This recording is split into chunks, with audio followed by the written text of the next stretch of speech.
let us be reminded the number one objective of this hearing is in aid of legislation. So yun naman talaga yung number one na naging objective natin. So insofar as yung mga ibang recommendation is concerned, pag-uusapan din po yan. And then we will let the proper agencies na kasi yun naman talaga yung hindi naman po namin task na maglitis. Thank you. Kat Forbes. Ay, good afternoon po, Kongs. So, since hindi pa naman po kinlose itong committee hearing po, may chance pa rin po ba tayo na imbitahin si Vice President Sara Duterte dun sa iba pa pong mga issue na tatalakayin? Pwede po. Pag talagang kinailangan, talagang iimbitahin din po siya. Pero sir, kunyari po, ibang topic na po, pero willing po siya na balikan yun sa confidential funds at sumagot. Pagbibigyan niyo po ba siya? Pagdating sa confidential fund? Kung meron Siguro na po, dapat meron na po. sagutin niya yun dun sa proper forum. Dahil I think kung inirefer na po yung impeachment niya, nirefer po sa Committee on Justice, I think that is the proper forum para yun sagutin. Ed Sarto from DZME.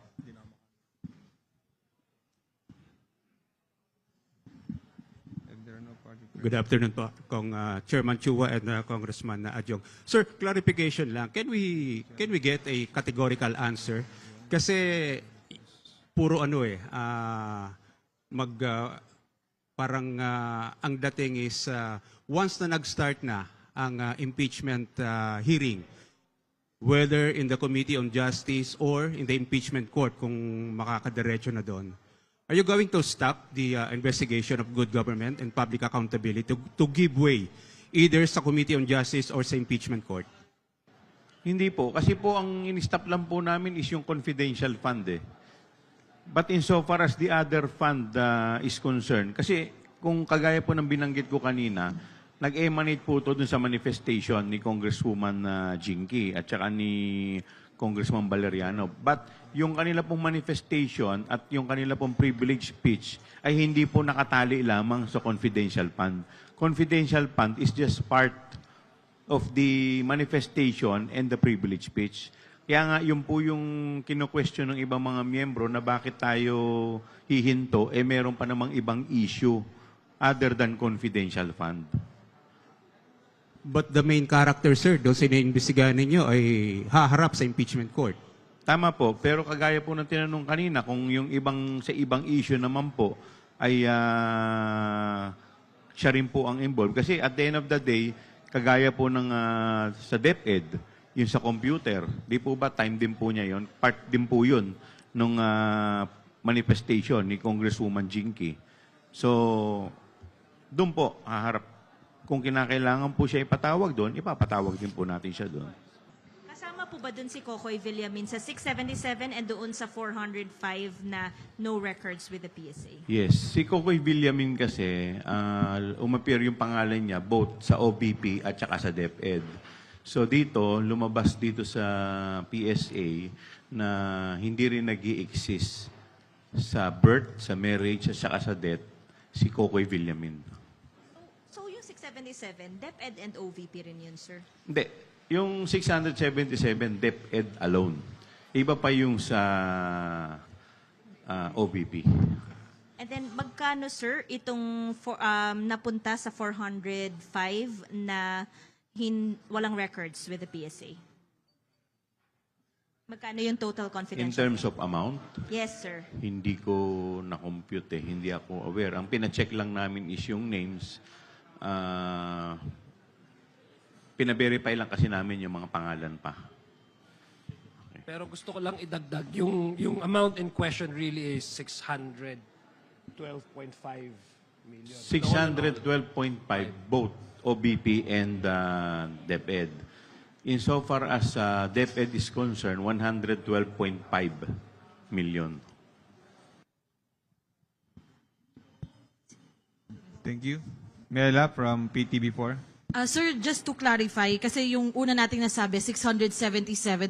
So yung 133 po ba, I mean, the rest ng, kung 405 ay nakita natin na walang record, na sabi nyo nga po kanina non-existent, yung the rest po ba, ibig sabihin may record naman po sila?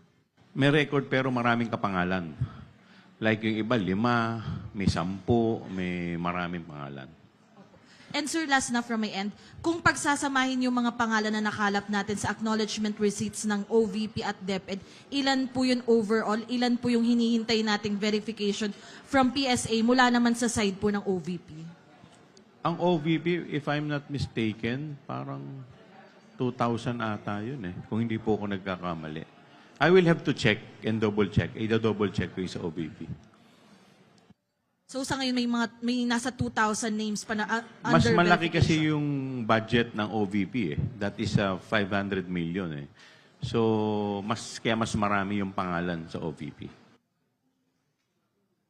Sandro Ochona from Billionaire TV, then Big Sumintak from Net25. Sir, may mga nabanggit kaninang kaso, malversation, bribery, plunder. Ito na po ba yung lalamanin ng partial committee report natin na ikakaso or i-recommend from other government agencies na ikaso kay VP? Well, pag-uusapan pa namin, but ito yung mga nakita namin na mga possible violation in the course of the hearing. Pero kayo po magre-recommend nito or paano po yung process? Siguro kung hindi kami mag-i-issue ng partial committee report, yun ang magiging laman ng committee report namin sa dulo once pag nag-conclude na po yung ating committee hearing. Okay, so Opo, ilan po yung kay VP? Ano po yung mga kaso specifically for VP? Wala pang specific kasi ang kanya-kanyang ano po yan recommendation ng mga members sa kanila, ito yung mga observation nila. So as to the final details, hindi pa po namin pina-finalize. Pero ito yung mga nakitang mga violation. Sir, last na lang, mga kailan kaya natin i-expect yung partial or yung committee report? Next year na, sir? O kaya this year? Most probably, baka next year na yan. Mga next year na yan. Apo. Big Sumintak.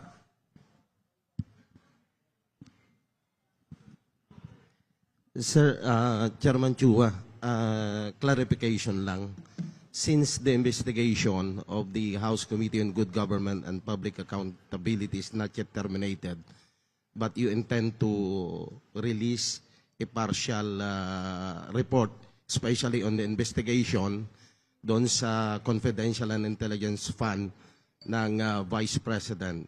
So, may we know kung kaya kayo nag-release ba ng partial summary report or summary report so that this report can be used by the House Committee on Justice regarding the impeachment case by the Vice President Sara Duterte? Well, actually, year-ender to parang summary Ito muna yung summary kung what happened in the past 7 hearings, what transpired, at kung ano yung mga nakikita namin na violation. At kung ano yung mga laws na propose namin. Dahil, di ba, yun naman ang lagi nilang kino-question kung bakit this is in aid of legislation, asan yung mga batas. So, ito yung mga batas na nakikita namin. And in fact, kanina, meron na naman kaming nakita na naman na additional. Like, for example, yun dun sa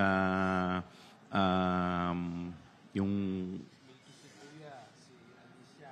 dun sa yun sa ng pagselyo. Diba, kino-question kasi nila na baka mamaya gumagamit daw ng mga pseudonym dahil confidential nga daw po yan.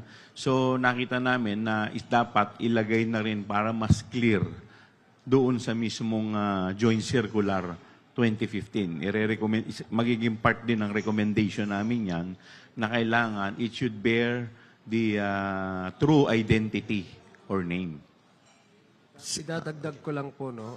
Actually, one of the reasons why ang ating chairman is nagkaroon kami ngayon ng summary report is precisely also because there are filing of impeachment complaints.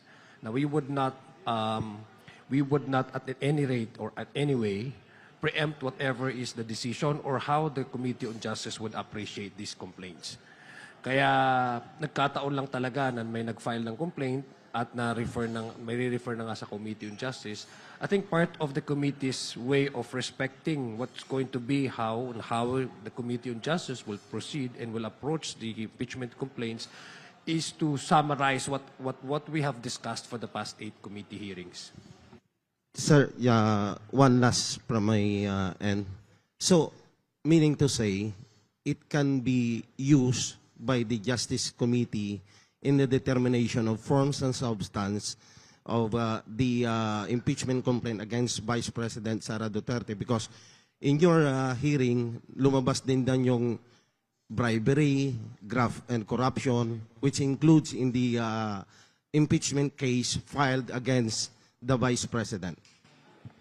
Yung mga final pong impeachment complaint, if I'm not mistaken, marami rin naman po kinuha nila dito sa committee hearing namin eh.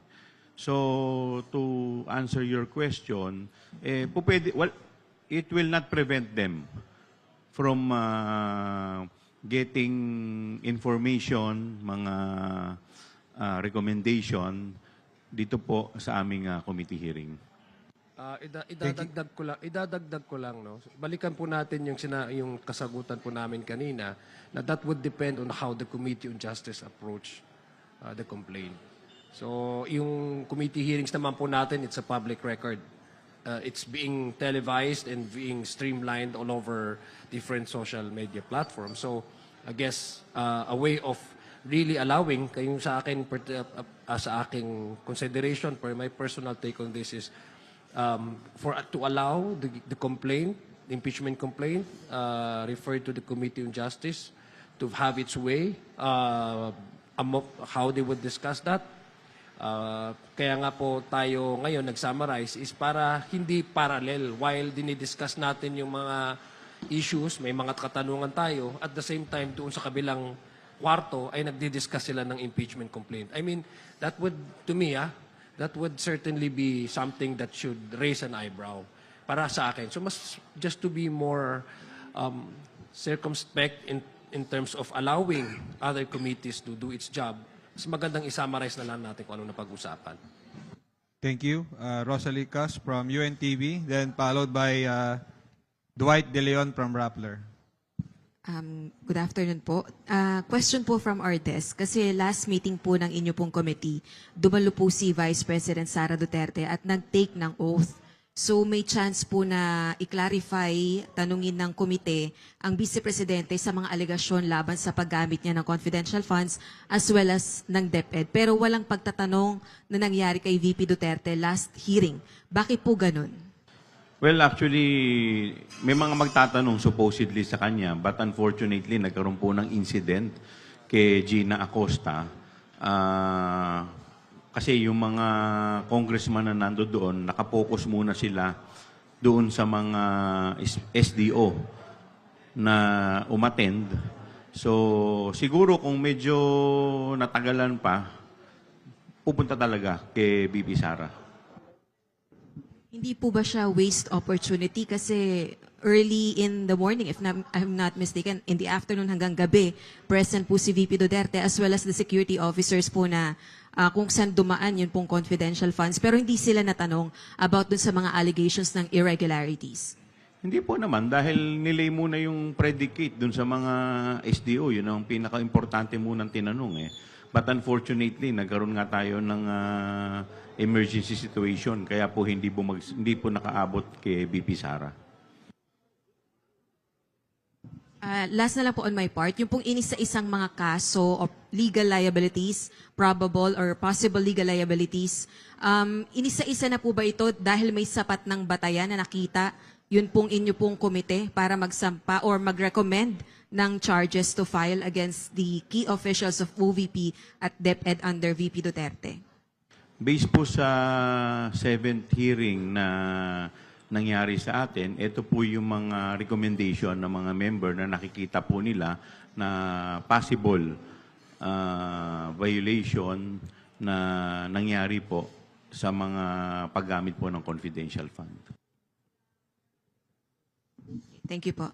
Thank you, Dwight. Good afternoon po. Clarify lang po, Chair.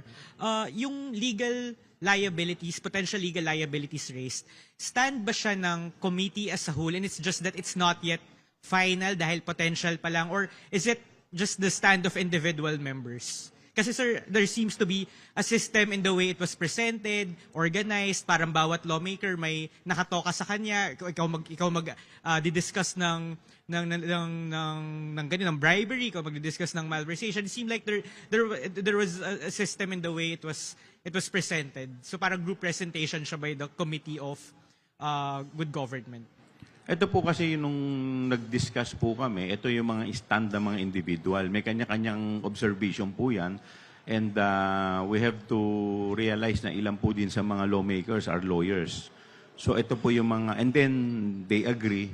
So ito naman for purposes of wrapping up, ito pong year-ender natin. But insofar as yung final committee report, pag-uusapan pa uli yun. But basically, ito po yung nakikita at mga recommendation ng mga individual members ng committee. In addition to that, no, we're talking of not just simple resolution. This involves the second highest official in the land, and it involves quite a number of millions of pesos, hundreds of millions of pesos. So kailangan meticuloso yung approach natin. Hindi ho ito yung ordinary lang ng inquiry. No, ito ay isang mataas na pinuno ng ating bansa, very popular. So kailangan, once we lay down the predicate and once we formulate our own questions, yung tumbok na dapat malaman ng tao. And number two, like sa akin, sa case ko, I particularly was more interested in knowing how in the confidential funds were being spent. So sabi ko nga, confidential fund is not intrinsically evil. It is how you utilize that makes it, questionable. So pupunta ako doon sa ARs. So ayun talaga yung interest ko kung ano yung mga discrepancies in the ARs. As to the other congressmen, members ng committee, meron din silang sariling mga interest. So before kami pupunta doon at baka hindi ma-juggle up yung lahat ng information, nag-uusap-usap talaga kami kung what are the parameters ng bawat issue para maganda ang pagkaintindi ng ating taong bayan. Dahil hindi ho ito ordinaryong tao ang pinag-uusapan natin dito at hindi ho ito ordinaryo at mababa lang yung amount ng pinag-uusapan natin. And number three, to your question, hindi po ito officially na stand ng komite with due respect to our chairman. These are individual observations of each of our committee members. Ano lang po yung specific timeline kung kailan natin balak tapusin yung pag-iimbestiga ng committee? Parang bago ba mag-campaign period? Are you eyeing na sana magkaroon na ng final committee report? Ano po yung tinitingnan nating parang siguro hard deadline for the committee? Sa totoo lang, nung nag-usap-usap po yung mga miyembro, may mga nag-raise po kasi ng question na ang naging ugat po ng lahat ng ito ay kung hindi po natin, baka makalimutan po natin, based dun sa privilege speech ni Congressman Valeriano tsaka dun sa manifestation ni Kong Jinky. Dun sa manifestation po ni Kong Jinky, it involves yung DepEd Fund, kasama po dito yung sa computerization, yung hindi po na-i-deliver. So may mga miyembro po na nag-raise ng question na bakit yun hindi tinakel. Why focus only sa confidential fund? So kaya hindi po kami nakapag-come up ng final committee report dahil nga po gusto po ng ibang miyembro na pati yung iba masolusyonan nang sa ganun kung may mga kinakailangan din pong batas na dapat kaming maipasa, yung mga miyembro, dapat maaktuhan. Otherwise, kasi sa totoo lang, daang-daang milyon din ang nagastos doon sa mga computer. So baka mamaya, bakit nangyari yung ganong sitwasyon? So hindi po masyadong nagdwell sa ibang mga issues. Masyado pong na-focus dito lang sa isang item lamang. Kaya yung iba po, gusto nila na pati yun ay mapag-usapan din ang sa ganun makita kung ano naging problema. Pero kung ano yung parang kung may deadline lang. Kasi pag nag-break kayo ng February, yung balik nyo na after the elections. Tapos, syempre mag-expire yung term nyo by end of June. Siguro sa susunod na mag-meeting kami, ipa-finalize namin kung ano po talaga ang nais ng mga miyembro. Kasi syempre, you have to consider yung lahat ng mga opinion ng mga miyembro mo eh. So, kailangan we have to come up. Otherwise, kung may mga miyembro na hindi rin naman ayaw pa na matapos, o kagaya kanina, si Congresswoman Franz Castro, tinatanong bakit yung dalawang hindi kino-question. So, may mga ganitong issue eh. So, hindi naman po pwedeng desisyonan lang ng chairman lahat yan. So, kailangan lahat yan, siyempre,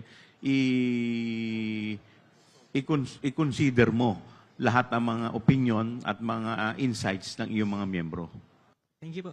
Thank you. Let us hear the next questions from Lenes Capanti of GMA Online, followed by Kat Porbes of Radyo Pilipinas. Sir, good afternoon po. Sir, kasi yung filing of criminal charges and impeachment, magkaiba yung punishment nun eh. Impeachment, removal, criminal charges, may kulong. Mabibigat yung mga kaninang nabanggit. So, my question is, what is the likelihood of the House panel recommending the filing of criminal charges against the Vice President and her subordinates regarding this confidential fund controversy? Ano yung likelihood, sir, na magfa-file kayo ng, magre-recommend kayo ng filing of criminal charges against her and her subordinates? Like, give me a specific, 90%, 80%, No, we 50%? cannot, well, I'm sorry, but we cannot give you the exact, on how to guarantee. These are all part of the recommendation. What I probably, with all due respect to the chairman, sabi nga niya, this will be decided by all the committee, by the entire committee, all members. I think yung mga nakita po natin na mga violations and mga possible na mga criminal acts, probably the committee can come up with a recommendation to propose to yung mga appropriate agencies of the government to pursue their own investigation. Our task here is in aid of legislation. When it comes to pursuing those kinds of alleged violations or crimes, I guess what the committee can do is to propose to these agencies to continue on, proceed with the investigation because there's already an initial na nakuha na based from the information that we gathered from a resource person. So I think with all due respect kay Chairman Joel Chua, yun po yung magiging recommendation probably ng committee na yun. Committee na ito. Thank you, Chairman Chua and Assistant Majority Leader Zia Jong for granting our request to hold this press conference. To everyone, thank you po.